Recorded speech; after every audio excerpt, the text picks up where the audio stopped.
नमस्कार मित्रांनो, आज आपण योगिनी एकादशीविषयी जाणून घेणार आहोत. पूजा मुहूर्त याविषयी मी तुम्हाला माहिती सांगणार आहे.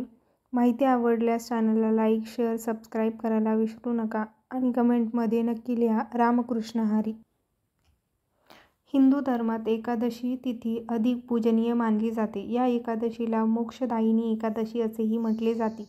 योगिनी एकादशीचा उपवास अधिक कठीण असला तरी त्याचे शुभफळ प्राप्त होते. मनोभावे हे वृत्त केल्याने भगवान विष्णूंची आपल्यावर कृपा नक्कीच राहते. एकादशीचे उपवास केल्याने आपली अनेक पापातून मुक्ती होते. मोक्षप्राप्तीसाठी आणि जीवनात सुख, समृद्धी आणि वैभव प्राप्तीसाठी एकादशीचे व्रत करणे महत्त्वाचे आहे. भगवान विष्णूंचा आशीर्वाद मिळवण्यासाठी अनेक लोक हा उपवास करतात. योगिनी एकादशी व्रताच्या दिवशी 2 शुभयोग तयार होत आहेत. त्यापैकी एकामध्ये पूजा किंवा कोणतेही शुभ कार्य केल्यास फळ तिप्पट मिळते. योगिनी एकादशीचे फक्त पृथ्वीवरच नाही तर स्वर्ग, नरकात त्यांच्या पुण्य लाभासाठी प्रसिद्ध आहे. यावर्षी जुलै महिन्याचा पहिला उपवास म्हणजे योगिनी एकादशी आहे.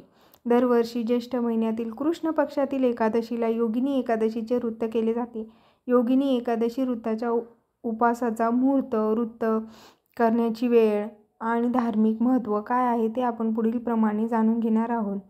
योगिनी एकादशीला 2 शुभयोग तयार होतात. त्यापैकी एक त्रिपुष्कर योग आणि दुसरा सर्वसिद्धी योग. योगिनी एकादशीला सकाळी हे 2 शुभयोग तयार होतात. हे शुभयोग अजिबात चुकवू नका. या शुभयोगाला तुम्ही देवाची उपासना करा, तुम्हाला फळप्राप्ती नक्कीच होईल. हिंदू दिनदर्शिकेनुसार ज्येष्ठ महिन्यातील कृष्ण पक्षातील एकादशी तिथी मंगळवारी 2 जुलै रोजी योगिनी एकादशीचा उपवास आहे. योगिनी एकादशीचा शुभ मुहूर्त. ज्यांना योगिनी एकादशीचा उपवास करायचा असेल त्यांनी 2 जुलै रोजी सकाळी स्नान करून पूजा करण्याचा संकल्प करून उपवास सुरू करावा.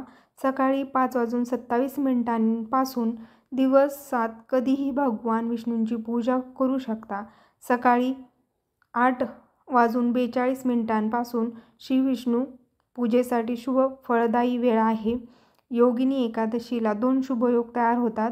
यंदाच्या वर्षी योगिनी एकादशीला 2 शुभयोग तयार होत आहेत. योगिनी एकादशीच्या दिवशी त्रिपुष्कर योग आणि सर्वसिद्धी योग तयार होत आहेत.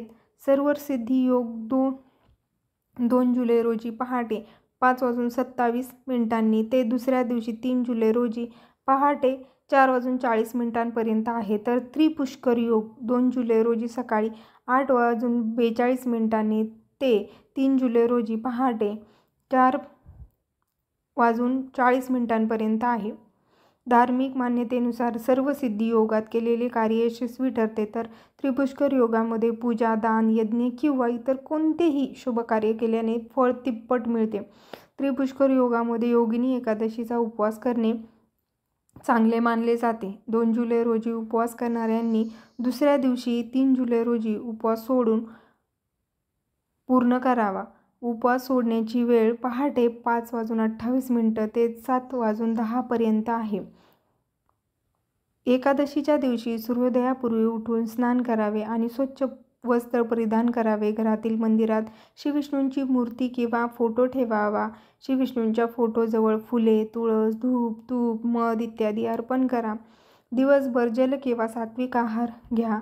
भगवान विष्णूंचे नामस्मरण करा, ध्यान करा आणि कथेचे वाचन करा. या दिवशी भगवान